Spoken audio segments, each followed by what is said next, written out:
International name, Typhoon Ampil, nasa category 2 na. At si 97W sa loob ng ating Philippine Area of Responsibility, may bahagya na itong upward low convection pero hindi pa totally organized. At dalawang nalalabing bagyong binabantayan considering malapit nang mag-dissolve. Pero lagay sa Pilipinas, sinasahan pa rin ang ilang maulap at may mga ilang maalinsangan sa bahagi pa rin ng kanluran ng Luzon at kasama Central Luzon at Metro Manila at the rest ng Visayas at Mindanao makakaranas ng ilang kaudapan na patuloy ang mataas na humid na panahon. Asian Global Temperature Plot, halos kapareho din sa DIS temp na bahagyang bumaba.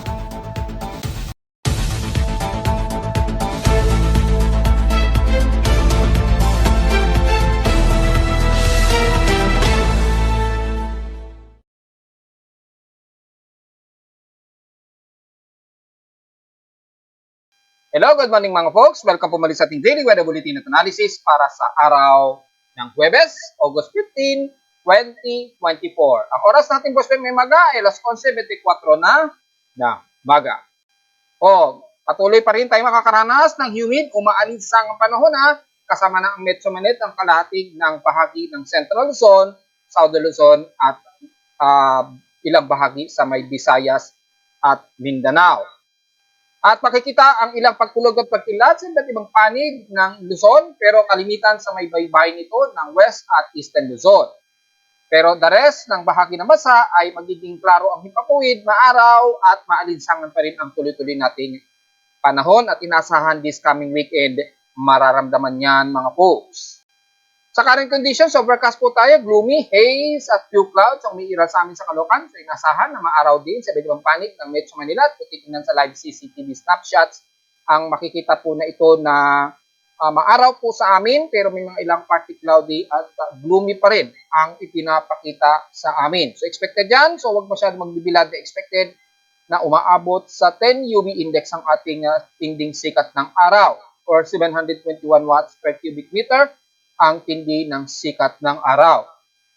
Sa lowest temperature nitala, naka-weather station, kaninang 4:57 AM, nakapagtala kami sa Caloocan ng 27.7 degrees Celsius na pinakamababa at kahapon naman ay nakapagtala kami ng pinakamataas na umabot sa 32.9 degrees Celsius. Eksakto ito ng tanghaling tapat 12 o'clock PM.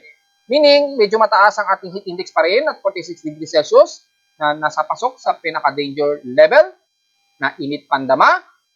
Kaya ngayong araw, asahan pa rin ang ganyan kataas na temperatura. Samantala, sa ating PHC Sims naman, in past 24 hours, nanguna ang Infanta Quezon na nasa 35.4 degrees Celsius, ang grabing init sa kanila. At sa Baguio City, almost stationary lamang na nasa 17.6 degrees Celsius na pinakamababang temperatura. Pagdating naman sinulan, ang Tugigaraw, nakaranas sila ng matinding ulan na umabot ng 73 mm na total rainfall. Wala naman kaming naitalang pag-ulan kahapon. Pero kahapon ng madaling araw rather, nakalimutan ko sabihin, meron pala kami heavy rain showers, pero nagamit ko madaling araw ito na umabot sa 37.8 mm ang total rainfall sa amin sa Caloocan. Pero ngayong araw, wala po kaming naitalang pag-ulan kahit kaninang madaling araw. Samantala sa ating actual humidity, katamtaman pa rin, 75% at bumaba ito ng 3% since last hour, so medyo mataas ang ating relative humidity. So expected ang humid pa rin na pakiramdam na temperatura. At thunderstormy pa rin tayo at 1,007 hectopascals at mabagal ang pagbaba nito since last hour. So dito pa lamang malinaw na may mga pagkulog at pagkidlat pa rin na aasahan sa atin despite na mainit at maaraw ngayong tanghali. Sa ating low tide status, may 3 hours and 26 minutes tayo to low. So kasalukuyan, pa-low tide pa lamang po ito mga folks. So medyo layo-layo po muna kayo mula sa pangpang ng Manila Bay. Pero kaninang madaling araw ay yung taas ng high tide, kung sisilipin natin, ay umabot naman at least ng 1.1 meters. Pero ngayong umagang at nitong maghapon ay medyo mababa po. At expected na maglo-low tide nga po mamayang 2:50 PM nga po. So expected na layo-layo muna kayo dyan sa pangpang ng Manila Bay. doon muna kayo sa mas malalim na bahagi. At wala naman tayong inasahan na gale force winds pa rin o taas ng alon o delikadong pag-alon sa bansa. So wala po tayong problema sa mga maliliit nating mangingisda.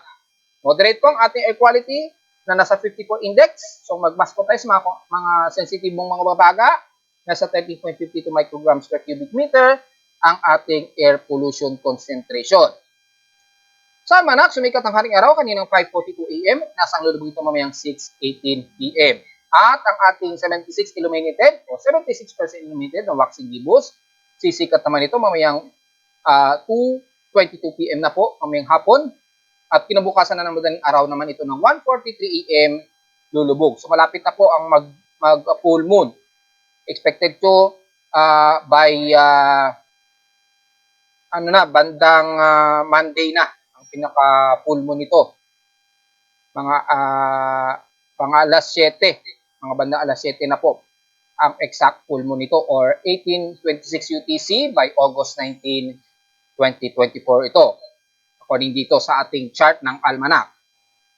Sa ating naman local weather outlook para ngayong Huwebes at Biyernes, inaasahan po na magiging maulap daw sa hapon at mga localized thunderstorms daw aasahan. 100% chances daw ng pag-ulan according dito sa forecast. Maring hindi ito mismo sa amin sa Caloocan, maaring sa Karatig Metro Manila. So magdala lamang o ihanda ang inyong mga pananggalang sa ulan, especially sa hapon o sa gabi. Bukas ganun din, particularly maghapon, at may 20 to 23% daw na chance na pag-ulan bukas ng Biyernes. Highest and lowest temperature expected, nasa 32 degrees Celsius and lowest temperature expected ay nasa 26 to 28 degrees Celsius.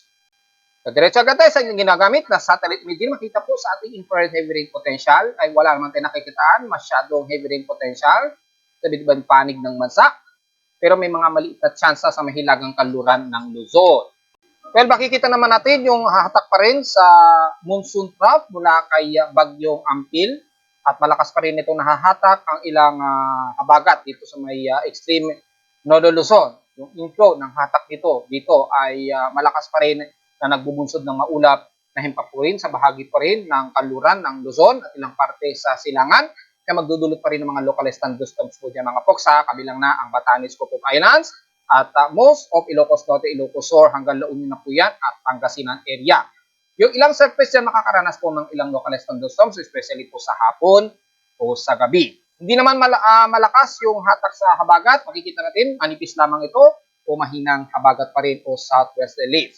Pagbabasin naman natin yung water vapor surface, makikita po yung hatak o inflow nitong mga water vapor nito patungo dito kay Typhoon Ampil na nasa category 2 na nga po siya. So, medyo may mga ilang areas po ng water vapor sa may bandang extreme Northern Luzon na nahahatak dito sa bahagi nito na nagbubunsod po ng accumulated water vapor. Kitang-kita naman po sa ating satellite imagery courtesy of CIMMS NOAA na makikita ang hatak nito. Hindi masyado di sa bahagi ng Katimugan, bahagi ng Southern Luzon and the rest ng south part ng ating bansa. Typically, extreme Northern Luzon lamang ang makikitaan natin dito na mataas ang accumulated water vapor naglalaro from 20 hanggang 50 mm water vapor surface. So, maaaring may mga chance dyan na 50 mm accumulated to 25 o 30 mm expected na bubuhos sa iba't ibang panig yan ng extreme Northern Luzon. So, ingat po sa mga biglaang buhos ng ulan ha, especially sa mga localized thunderstorms, lalo na sa hapon o sa gabi po. Ngayon, sa bahagi naman ng mga uulanin sa extreme Northern Luzon, kung pagbabasin natin ang Himawari 8, ay kitang-kita ay hindi masyado o klaro o katamtaman na lagay ng panahon sa bahagi ng Apari at Tugigaraw. So, kung babasin natin ang temperature contour, makikita natin medyo malamig ang bahagi nito ng Santiago o Echage. So, maaaring inuulan sila ngayon dyan ng isolated rain showers, probably. At katamtaman ang nagiging temperatura ngayon so far sa may bahagi ng Tugigaraw. So, expected katamtaman din ang magiging lagay ng taga-Apari, pababa na yan ng Tugigaraw, din ang bahagi ng Bagaw at Santa Ana. Isolated rain showers lang din ang iiral at mukhang inuulan sila sa may bahagi ng Santiago. Kitang-kita naman po sa contour map na medyo may spot na malamig na bahagi dito. Pero medyo katamtaman din ang lagay sa Palanan at Kasiguran Aurora. So, the rest ng Silangan ng Northern Luzon, pababa na yan ng bahagi ng Quezon Province, medyo nagiging katamtaman po dahil may mga ilang kaulapan po na nag-accumulate dyan, dulot pa rin ng mahinang southwesterly wind flow na nahahatak through sa monsoon track. So, yung areas na yan ay magiging maulap, katamtaman, at mga isolated rain showers lang din ng Iral, the rest ng Central Luzon, at ilang bahagi sa kanluran ng Zambales area. So, just in case, magiging warmer pa rin o humid ang magiging mararamdaman ninyo ngayong tanghali dyan, magiging isolated lamang na mga forecast na uulanin pagdating ng hapon o gabi. Wala naman sa Central Luzon, pababa ng Metro Manila, ay magiging katamtaman, maaraw po ngayon kasalukuyan at maalinsangan po ang ating dapit hapon, maliban na lamang na mataas ang forecast at tsansa ng uulan nga po nitong hapon na po, mga bandang alas 3, alas 4 siguro ang starting kasi sa mga forecast hanggang sa gabi o madaling araw ang tsansa tayong uulanin. Especially sa may bahagi pa po ng bandang Taytay, Tanay Rizal, yan, at Quezon City na unang nakakaranas ng biglang isolated rain showers. So magdala po ng pananggalang, lalo na sa uuwi, mamayang hapon o gabi. The rest ng Calabarzon and Bicol region magiging katamtaman din maaraw at medyo maalinsangan ng ating tanghalit at hapon, kabilang na ang Camarines Norte at isolated lang din ang medyo iiran sa the rest ng Bicol region hanggang dyan sa Calabarzon area at Mimaropa area. Mas magiging partly cloudy to mostly cloudy ng bahagi sa Palawan mula El Nido, pababa na yung Puerto Princesa hanggang Brooks Point po. Dahil may mga ilang southwesterly wind flow pa rin na dumadaloy dyan, manipis lamang, so mga ilang isolated rain showers. Pero mas mataas ang ating humid sa bahagi ng yan, kabilang na ang buong Southern Luzon at Visayas region. Magiging partly cloudy lamang ang parte ng Iloilo, Bacolod, hanggang sa may bandang Sagay City sa northern part ng Negros region. Expected ang mga isolated rain showers at localized thunderstorms, kabilang na ang hilagang bahagi ng Cebu mula Danao City, pataas ng Bogo at Taan Bantayan, at sa parte naman ng Leyte, ang bahagi ng Ormoc, Tacloban at Biliran Island.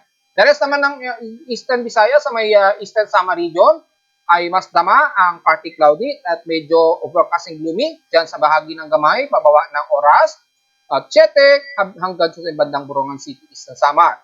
Bagamat humid ang nararamdaman ng ngayong tanghali, pero expected mga hapon, asahan ang mga isolated o kalat-kalat na pag-ulan po ito na may ilang pagtulog at pagkilat. Mga sandalian lamang na hindi nagtatagal ng mga 1 o higit 2 oras ang pag-ulan, pero posible pa rin bigla ang downpour ng ulan sa hapon o sa gabi, especially dyan sa bahagi nga po ng Iloilo at Bacolod. So ingat po mga folks. Hindi masyado ramdam ang bahagi ng tsansa o mataas na tsansa ng pag-ulan. Naglalaro lamang sa at least 35% mula Kabangkalan, pababa na yan ng Dumaguete. Sa bandang Cebu naman, mula dyan sa bandang Guabal hanggang Oslob at sa Bohol, kabilang na ang bahagi ng Baybay City sa Leyte, pababa na yan ng bandang Maasin City hanggang sa kaduluduluhan na ng Panawan Island at San Ricardo.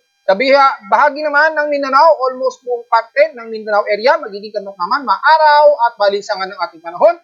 May ilang partly to cloud, mostly cloudy lamang umiira sa bahagi ng Surigao del Norte, dyan sa Dinagat at Siargao Island, and the rest, magiging clear skies po tayo at mga ilang bahagyang katamtaman lamang sa hapon o sa gabi. So expected ang maaraw at maalinsangang panahon, the rest ng Zamboanga Peninsula. Puro isolated lamang, naglalaro sa 44% daw ang chance ng uulanin sa iba't ibang panig ng Mindanao. So hindi natin masyado isa-isahin dahil pare-pareho ang lumalabas na forecast mula Northern Mindanao hanggang Southern Mindanao. Bahagya lamang na mataas ang parte ng kaduluduluhan ng General Santos City at Sarangani na may at least 55% chance ng uulanin, kabilang na ang bahagi dyan sa may Davao Oriental at Davao de Oro area. Mula Compostela Valley hanggang Governor Hinoroso. The rest, katamtaman clear skies at humid po. At medyo mas mataas ang alinsangan ninyo dyan sa area na yan. So magdala pa rin po ng pananggalang, hindi lang sa tinding sikat ng araw, kundi sa mga di inaasahang isolated rain showers at mas madalas na localized thunderstorms, especially dyan sa bahagi ng extreme Northern Luzon. Diretso agad tayo sa ating ginagamit na computer-generated tropical cyclone sector. So mapa Atlantic man yan o mapa West Pacific, may parehong, may mataas o malakas na bagyo. May isang category 1 cyclone o hurricane. Sa Western Pacific naman ay itong si Typhoon Ampil na namimiligong lumapit sa bahagi nga po ng Shiba, Japan kung hindi bukas o bandang Sabado na nga po. So, medyo ready na po sa mga Pilipino natin sa Tokyo, Japan o Shiba. Kung sakaling mas lumapit ito, at least medyo ready kayo dahil may maliit na posibilidad na umabot pa to sa Super Typhoon category. Ayon din yan sa mga extended forecast ng mga iba't ibang ensembles and weather agencies na nagde-data feed sa ating NIMO Weather Tropical Cyclone Sector Monitoring. And so far, as of 11:30 a.m., ang 1 minute average wind speed na ngayon ni Typhoon Ampil na nasa Category 2 typhoon na nga po ay nasa 168 km per hour ang kanyang initial wind speed at bugsong umaabot na ng 210 km per hour. Pero kung pagbabasehan natin sa Pilipinas, nasa typhoon category na to na Category 1 typhoon na nasa 125 km per hour at bugsong umaabot ng 155 km per hour. Sa 10-minute average ko ito ha, para mas malinaw. Kumikilos ito pa bandang Hilaga o pa-northward, patungo sa direksyon ng Shiba, Japan, sa bilis na 24 km an hour. So medyo mabilis-bilis po ang pagkilos niya ngayon. So kung hindi bumagal ang pagkilos nito, posible po bukas po ng Biyernes, inaasahan na lalapit na ito sa karagatan ng Shiba, Japan. Diyan sa bahagi po ng Shiba sa probinsya. At least kung maging Category 3 typhoon man itong si Ampil, paglapit dito sa may bandang Shiba, maaapektuhan pa rin ang outer rain band o tsaka yung outer gale winds ang bahagi po ng Tokyo, Japan. So sa mga kaibigan natin, mga nagtatrabaho sa Tokyo, Japan, medyo ready po tayo. Pero dahil ulit ko, napaka high-tech po ng technology ng Japan pagdating po sa monitoring ng mga tropical cyclone. So wala tayong masyadong magiging alalahanin dyan mga folks.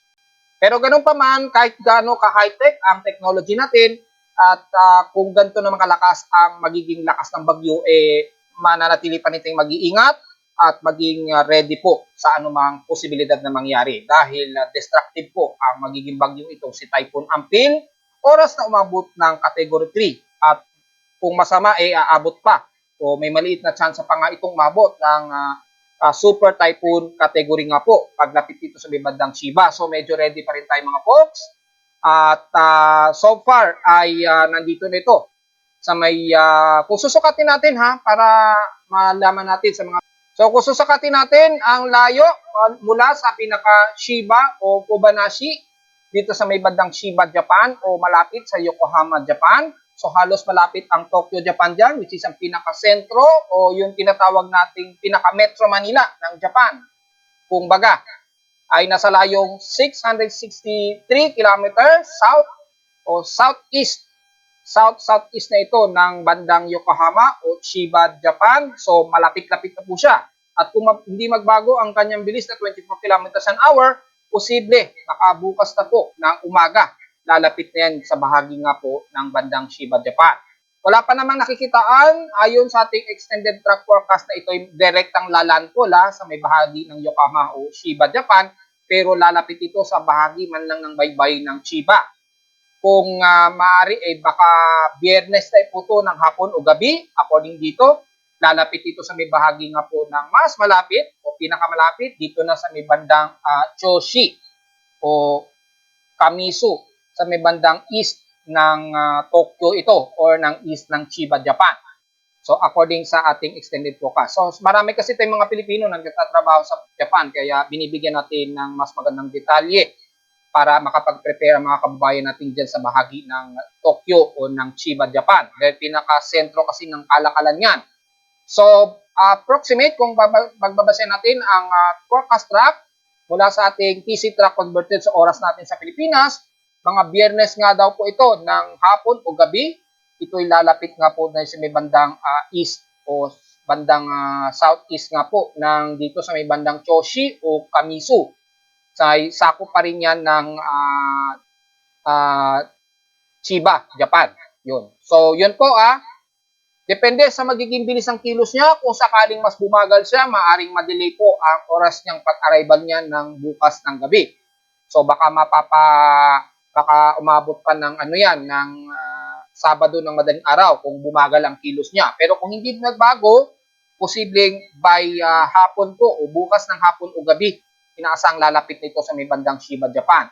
So kung magiging Category 3 typhoon siya, sa susunod na 24 oras at posibleng umabot ng super typhoon bago lumapit sa may bandang Shiba. Inaasahan yung outer rain band niya na sakop, abot hanggang Tokyo, Japan. So expected ang Japan kasi advance na kagad yan, nagdi-declare na kagad sila ng suspension kapag lumalapit na yung bagyo at alam na nila na malaki ang magiging destruction nito. So nagsususpend na kagad sila ng mga trabaho. Ganyan po ka-advance ang Japan. Diyan po ko believe sa Japan pagdating sa mga ganitong tropical cyclone monitoring nila. Advance po ang kanilang mga technology. So at least kung titingnan natin sa ating top o floater mula sa ating monitoring system ng tropical cyclone, makikita natin mayroon na po siyang pinaka-outer wall, pinakamata, yan. Lumilitaw na po yung pinakamata niya. So, tuloy-tuloy pa rin na nag-i-intensify ang lakas nito dahil nasa karagatan nga po ito habang binabaybay ang pahilaga. Ang magiging significant nga lang niya dahil pa-northward o halos extratropical na po ang dadaanan niyang karagatan, dito maglalaro o magdedepende kung mananatili na lalakas ito or pahihinain siya ng lamig ng sea surface temperature bago makalapit dito sa may bandang Shiba, Japan. So, magdedepende na lamang tayo kung saan ang magiging temperatura na dadaanan niya. Kung pagbabasin natin ang oceanic heat content, so kung sisilipin ninyo yung ocean heat content dyan malapit sa may bandang Tokyo or karagatan ng Shiba, ay makikita medyo mas malamig na siya around at least mga 27 to 26 degrees Celsius. So, depende po kung sa umaga, tumaas ang temperature dyan, nagka-28 degrees Celsius, makakayanan pa o posible pang makayanan ni Ampil na mas mag-intensify pa. So, uncertain yung magiging dadaanan niya sa sea surface temperature habang lumalapit ito sa may bahagi nga po ng Shiba, Japan. Yung area kasi dito ay mas malamig na, approximately mga 27 degrees Celsius to 26 degrees Celsius. Sa gabi yan. Pero sa umaga, depende po kung magto 28 degrees Celsius yan o mas tumaas pa, nag-29, yun, mukhang may chance pa siyang mag-intensify pa ng mas malakas. So, doon na lamang siya magre-rely kung gaano mailalakas itong si Ampil. So, observe na lamang mga folks. And so far, kung magbase naman natin sa tropical cyclone track combination. Dito naman, combination niya ng Joint Typhoon Weather Centers at ng Japan Meteorological Agency. Naka-combine na po yan. Ito kasi yung data ng Japan Meteorological Agency, yung may kulay na green na yan at yellow. At yung ito namang outer band na may mga circular band ay mula sa Joint Typhoon Weather Centers. Ito naman mula sa Japan Meteorological Agency. Kaya tinawag ko siyang tropical cyclone track combination at mas aggressive na tropical cyclone forecast prediction ng galaw ng bagyo. Samantala, ito namang si Wukong ay inaasahan ay madidissolve na rin to sa loob ng 24 o 48 oras. Dahil napakahina na niya. Isa na lamang itong low pressure area na lamang. At dahil malamig o napaka-extratropical zone na hindi nadaanan niya, napakalamig na po ng temperatura ng dagat dyan. Expected sa loob ng 24 o 48 oras ay tuluyan na rin niyang madidissolve. Samantalang itong si Ampil ay patuloy pa rin na nagdudulot ng pag-enhance ng kanyang paglakas habang binabaybay ang karagatan patungo nga po palapit dyan sa may bandang Shiba, Japan. So medyo mag-ready po tayo mga folks. Samantala, base naman sa ating Tropical Cyclone Assessment Monitoring ay na-post ko na rin to sa ating Facebook page kahapon pa na may namataan tayong isang active na mahina pa naman na upward low convergence dito sa may silangan pa rin pagitan ng Mindanao at Visayas o Eastern Visayas sa labas ng ating Philippine Area of Responsibility. Ngayon, bahagya itong umusog sa may bandang silangan ng Guam at dito nagkakaroon siya ng bahagyang intensification. At makikita natin na sa at least 40 to 50% chance yung kanyang anomaly development at kung pagbabasin natin yung anomaly TCFP ay almost 40% na po yung ipinapakita dito. At sa susunod na 24 oras ay naglalaro sa 40 to 50% yung chance ng kanyang invest development. Kung sakasakali lamang na itaas ito as invest anytime, posibleng tawagin na rin ito sa 98W naman kung sakali. Bagamat pinost ko na rin kahapon sa Facebook page ay sa ngayon ay maliit pa ang tsansa ng maging isang ganap na bagyo ito sa ngayon dahil sumasabay ito sa pinaka-monsoon trough nitong si Ampil, yung humahatak o sumasabay sa kanya na monsoon trough. So, maaari kasi siyang mag-conjoin or maaring mag-separate siya kagaya na lamang ng mga nakaraang development ni Ampil na nabuo siya sa pamamagitan lamang ng monsoon trough. Nabuo siya itong si Ampil at naging malakas pa nga na bagyo. So, posibleng ganun din ang mangyayari kung sakaling mag-i-invest ito o tatawagin si Invest 98W. Sa ngayon ay makikita natin dito ay insignificant pa yung pinapakita at wala pa syadong nakikitaan sa ating global spectral model. Itong binabantay nating isang convergence. Bagamat may ilang circulation na nakitaan dito na kikilos pahilagang kanluran. So, posibleng ito yung binabantay natin pero napaka-insignificant pa ng kanyang development. Pagbabasin naman ang mean sea level pressure ay so far ay wala naman tayong nakikitaan dito na low development. So, hindi pa masyado halata. Pero dito ay possible yung binabantay natin mula sa silangan ng Guam at kumikilos nga po ito pa north-northwestward at posible pa itong pumasok ng ating Philippine Area of Responsibility, itong shallow convergence na ito.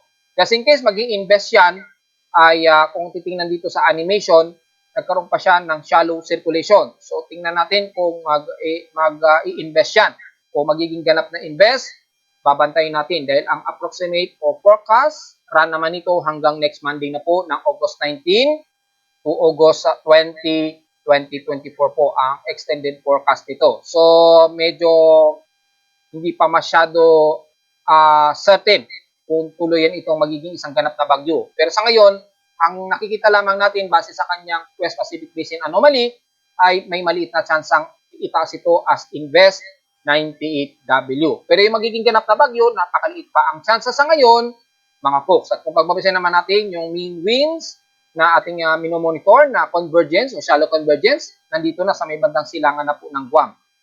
Kapon kasi nandito siya, nagkaroon ng shallow convergence dito. Ngayon ay gumalaw siya dito sa may bandang silangan. At kung pagbabasin natin yung divergence, makikita natin ay mataas na po ang divergence dito sa may bahagi nito ng areas niya. Yan, mataas na po. More than 60 km per hour according dito. So, malakas po yung pinaka-divergence niya. So, posible pang manatili lamang siya as trough na hahalo sa pinaka-monsoon trough nitong si Typhoon Ampil. So, obserbahan natin or maaari pa rin siyang mag-separate ng kanyang bagong circulation. Samantala, na in-update natin ito, tinanggal na natin yung Himawari 8 dito since meron naman na tayong sariling satellite dito sa pinaka-section. Ginawa na natin siyang tropical cyclone forecast prediction for week 2. So, nitong week 2, pinapakita dito, dry air lamang na 20% to 50% yung probability, yung pinaka-dry niya. So, walang nakikitaan tayo na probability of tropical cyclone development malapit sa bansa. Pero by week 3 po. So, kung week 3 yan, ay starting mga bandang August 18 o 19 or 27, 2024 po. By week 3 po ay posibleng magkaroon ng tsansa o possible tropical cyclone development anomaly. Probability niya is 20%. Ang data feed na ito, courtesy of NOAA pa rin. Or kung titingnan natin dito sa Climate Province Trust Hardbook po o Global Traffic Hazard Outlook ng NOAA. So, courtesy po sa kanila.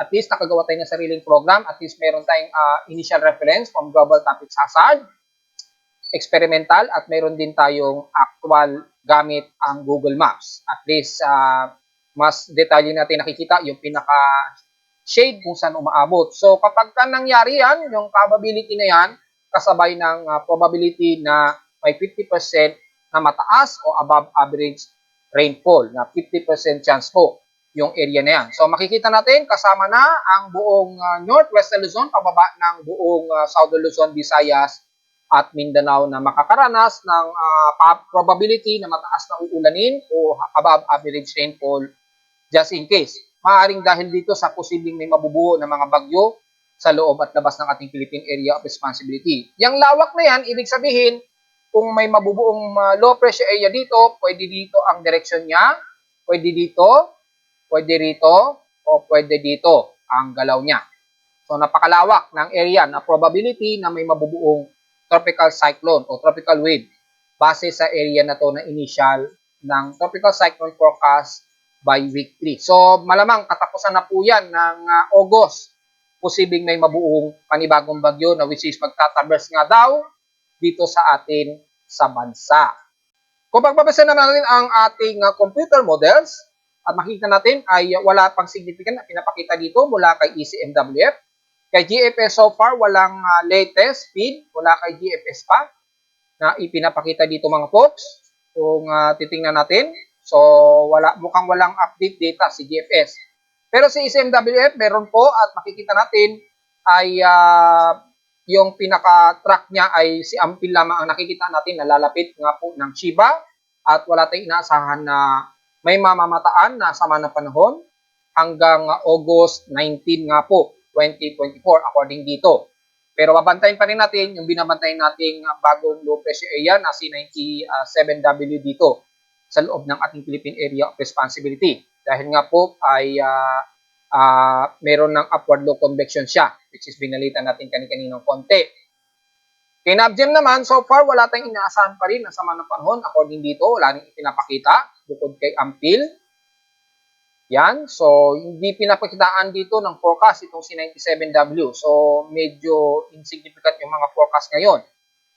Ganon din kay Icon, pero dito may pinapakita na may yung nabuo dito sa may bandang silangan ng Guam. So, posibleng ito yung ating binabantayan na convergence na pinost ko sa ating Facebook page. So, titingnan natin kung mangyayari yan sa katotohanan o in real time. So, yun lamang po ang ating analysis dito for possible tropical cyclone development hanggang 3rd week na po yan, mga folks. Sa global mean temperature naman natin, nag-update na po ang ating Asia mula sa mga meteorological agencies ng Japan. Makikita po natin ay bahagya rin bumaba. Sa 0.61 degrees Celsius, ang pinaka-latest na July global temperature natin, 0.61. Yan. So, ngayon, yan, 0.55 degrees pala. Ito kasi last year to 0.61. Ito naman, 0.55 degrees. Ngayong July 2024. Ayan. So, ito po yung pinaka-latest. Bahagya din po siyang bumaba. Katulad din sa monthly seasonal cycle ng GIS-TEP. Bumaba din siya. So, malinaw naman mga folks na ipinapakita na medyo good news ang resulta na ito. Hopefully, tuloy-tuloy na bumaba yan at huwag tumaas di kagaya last year. So, sana tuloy-tuloy na bumaba ang temperatura na yun para hindi tayo umabot sa boiling point na temperatura ng husto next year. So, yun lang ang pinaka-latest natin para sa pinaka-global monthly temperature natin mula sa Southeast Asia. Ito kasi sa data ng mga meteorological agencies ng Atlantic kasama na ang NOAA sa Amerika. Dito naman sa Asia, which is ang Japan Meteorological Agency, kasama na ang JAXA at iba pa na nagmo-monitor sa ating global temperature sa Southeast Asia. So, lumalabas halos magkapareho sila ng analysis na bahagyang bumaba po ang global temperature natin. Sana tuloy-tuloy na yun mga folks.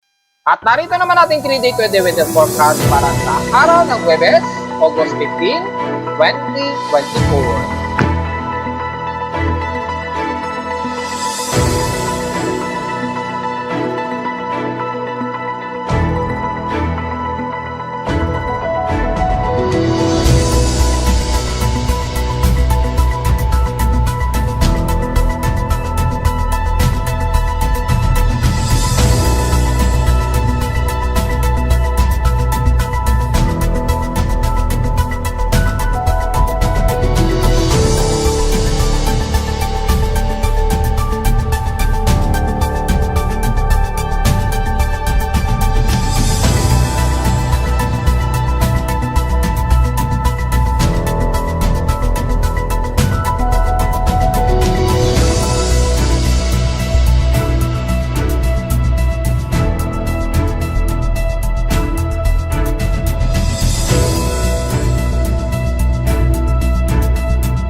At hanggang dito na lang po ating Daily Weather Bulletin Analysis para sa araw ng Huwebes, August 15, 2024. Huwag mong kalilimutan na mag-like and subscribe po sa ating YouTube channel at visit lamang anytime sa ating website na www.imoweather.com para sa pagmungdetalye na gusto nating malaman na hindi natin na i-report ngayong umaga.